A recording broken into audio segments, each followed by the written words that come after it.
Good morning. So today I decided to pull up 3 cards for our Aries. So since March 21st ngayon, alam naman natin na Aries na. No, nasa Aries na tayo. So if you are an Aries Sun, Aries Moon, or Aries Rising, pakinggan mo to baka kasi may importanteng mensahe para sa'yo.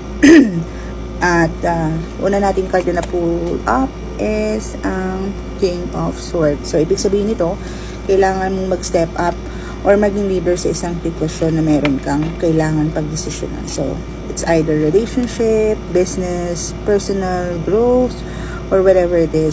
So, basically, meron kang mahalagang desisyon na kailangan mong gawin ngayon at hindi ka pwedeng pabagal-bagal. Okay? And the second card that I pulled up is Ten of Swords. So, sabi dito, mukhang may posibilidad na hindi maging maganda yung resulta kung hindi ka mag-iingat.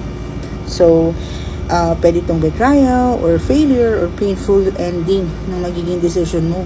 So, wag kang basta-basta magtitiwala at siguraduhin mong tama yung magiging hakbang mo sa decision mo na to na gagawin. Dahil nga, unang-una nakapull up tayo ng King of Wands.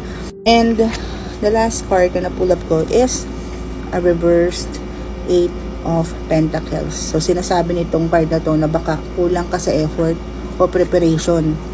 So, bago mo ituloy yung desisyon na to na kailangan mong gawin, siguraduhin mong alam mo yung ginagawa mo. Huwag kang magmadali kung hindi ka pa handa.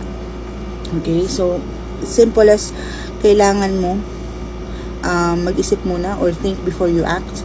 Alam kong natural sa'yo yung pagiging impulsive, pero ngayon, mas mahalaga kung magpaplano ka at aralin mo muna yung sitwasyon para hindi mauwi sa regrets yung magiging decision mo. Okay?